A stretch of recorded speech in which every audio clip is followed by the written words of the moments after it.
information or some kind of reliable produce method by which you have that knowledge, then you can't say it's knowledge. It's not knowledge by any theory of knowledge. And I agree with you wholeheartedly. We all forget things, but you know what? We forget knowledge. We have it. And that's more of an epistemic knowledge, but we don't always remember things properly, in which case we have to go relearn things again. But people say they know a lot of things they don't know. Yeah, they do. That's my biggest complaint. Is the minister that I saw on TV. I wish I could remember who he was. I would love to play the video that I saw, but I never record it because you don't know when you see these things. Oh, I'm going to want to play that when I eventually get a YouTube channel when there's eventually an internet invented.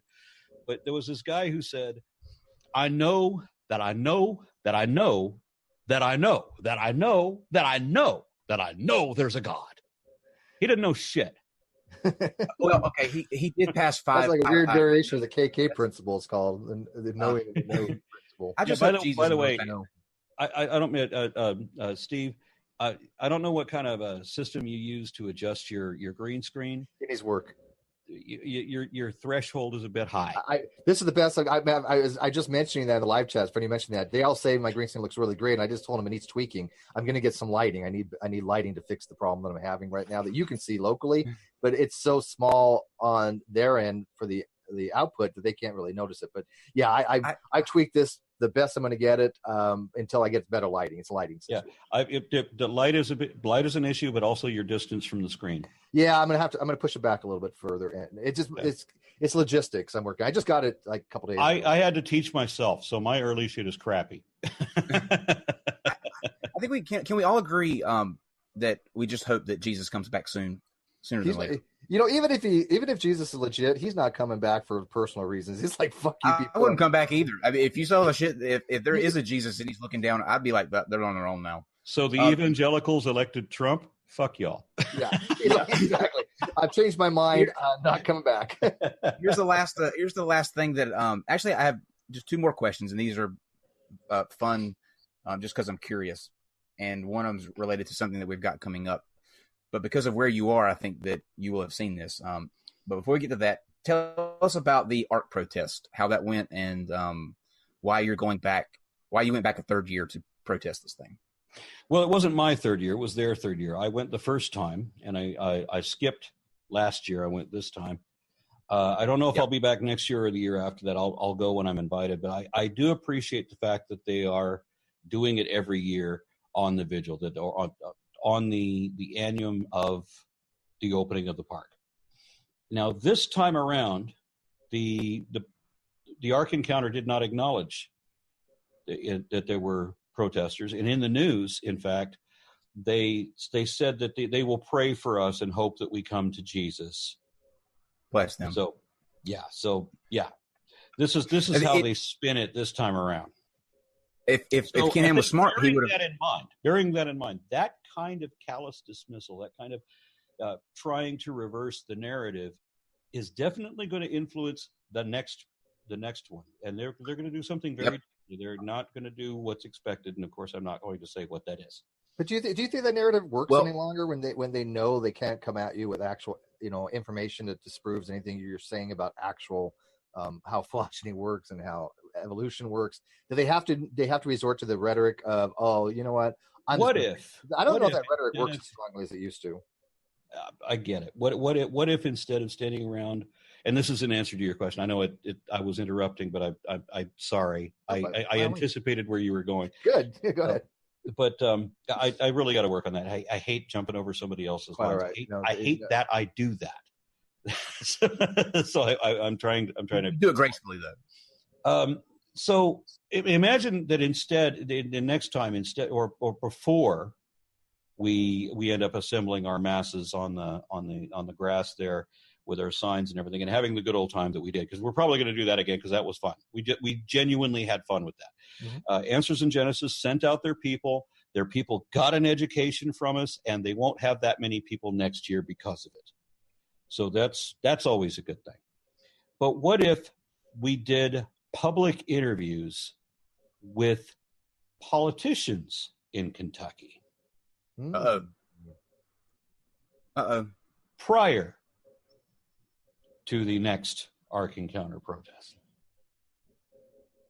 What's the stance of the politicians in Kentucky? I'm not going to get into it. Money. Oh, that'd be interesting, because I can see that going many different ways. Because you may not get into it, but I can tell you, but I've read, most of the local politicians, at least, are not happy with the whole Ark thing. And some that's of why them, yeah, some of them are owned. I was going to say, if they were smart, they would have counted you guys as numbers for that day at the park. They could have used them. So either way, whichever side of the fence you happen to be on, That'd be interesting. the interview would be good. Yes, it would. That's good. That's a good idea. Actually. Well, okay, that brings me to my next question. I have a newfound obsession that I can't stop watching these videos. No matter how hard I try, I cannot turn away from them. And we're going to have two of them actually come on sometime in August. But your state is the central hub for this group of people, and they are called First Amendment auditors. Have you seen or heard of these guys around the area? First Amendment auditors? Mm-hmm.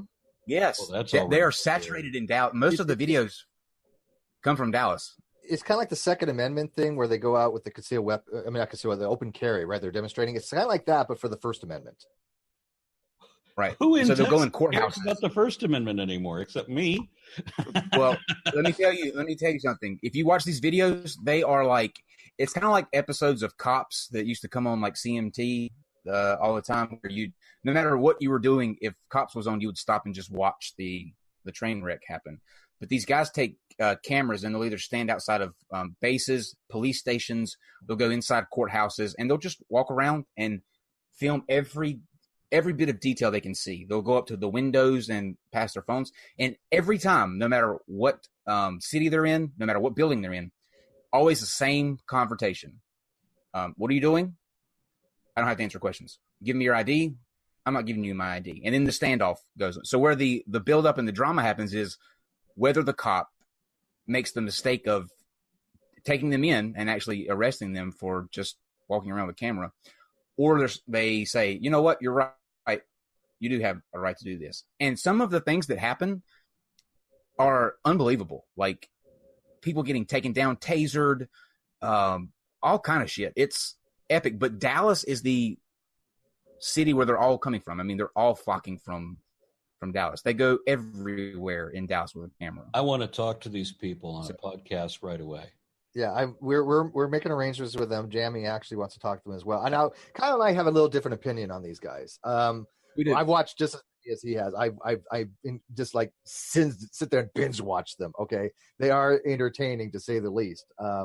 But I've seen hundreds of their videos. Yeah, there's so many of them, and I'm telling you, they are really worth watching, because you're like, what the fuck is even going on? I think if you would watch them, though, Steve, you would come more on my end of the. Well, I have watched them, but my reasoning is this, and again, I don't think there's a right or wrong answer to this. I think this is how we're just coming at it. I'm a firm advocate for the First Amendment and Second Amendment. I believe that we should have these things. Obviously, there are some limitations to both. There has to be in a society, but there's limitations to everything except the 10th Commandment. Except the what? Everything except the 10th Commandment. Refresh my memory. We have, in the United States, we have freedom of thought. That's the one thing that's absolute. Sure. So that's the one. Okay. Everything thought else police should never happen. Everything else has limits on it. But you are free to believe whatever the hell. I'm very much against the thought police. But the way I'm looking at the First Amendment, Can we trade off on some of those? I feel like we could balance out some things if we decided who could be able to think what they wanted to. Oh God, dude! If we're all held accountable for what we thought, we would all be fucked. You know, it's funny. I want to finish this. We'll go to the First Amendment because it's kind of critical. Because again, as somebody who is a very pro First Amendment person, I think if you don't exercise every so often your freedoms, you as a society to lose them. And all the auditor's doing is going out and seeing if people are aware of what people's rights are to do certain things. If I wanted to go out and film something, if I wanted to stand by an airport and film, if I wanted to go to a city council meeting and I want to film it, and it's all public, it's all anything you can do. As long as you're not interfering with the normal course of business or anything like that, it's perfectly legal to film them. Even if it makes them uncomfortable, it doesn't matter. And my concern with the group that you're talking about is that in order to promote ratings, if they're accepted appropriately all the time, they might Very, very valid criticism. Yes, They right. instigate. They Yeah. instigate, and that's what I'm saying. If you watch Some all people of like the amount that I do, there are some of them that do just if the cop comes out and they ask them like, "Who are you?" They comply because they understand. Yeah, they're very why polite the cops about it.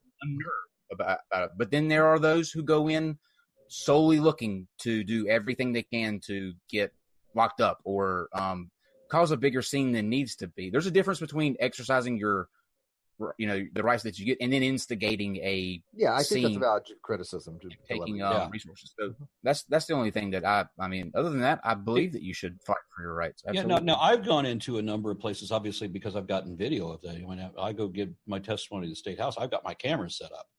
Yeah. And nobody's giving me hell that you can't record here.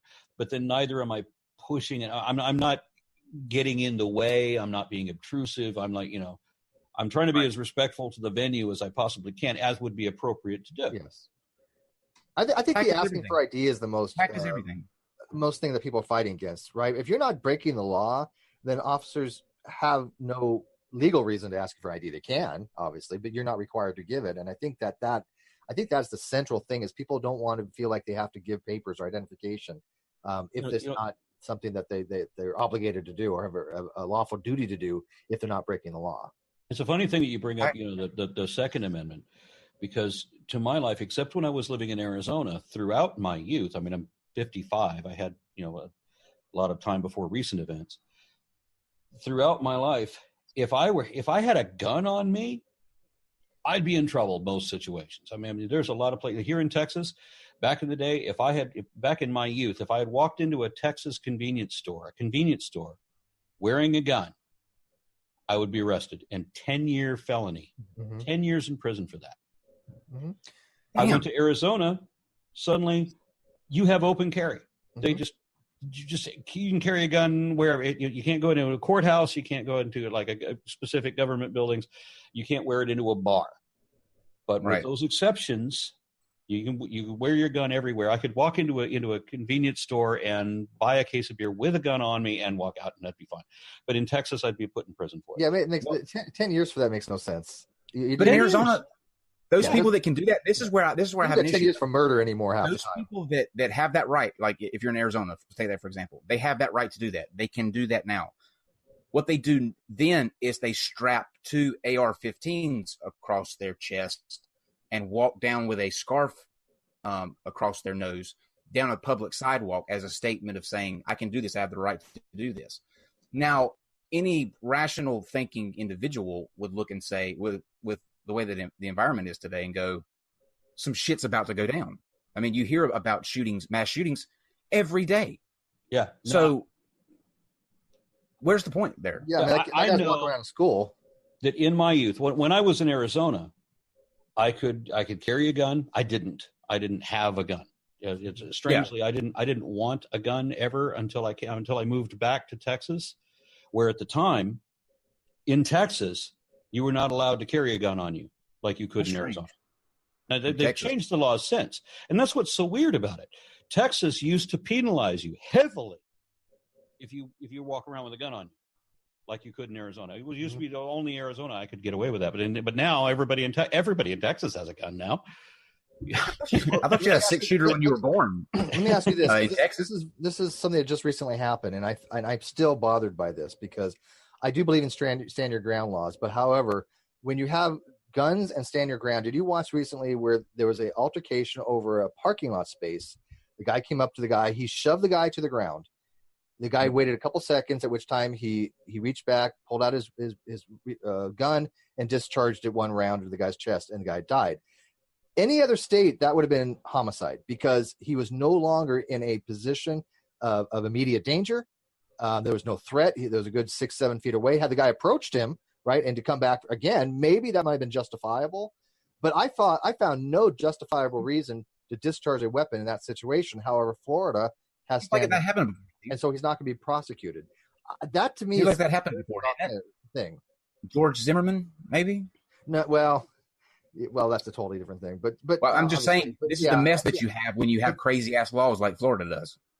Yeah, so to give you an idea of how weird it is to see somebody walking around fucking Walmart with an AR-15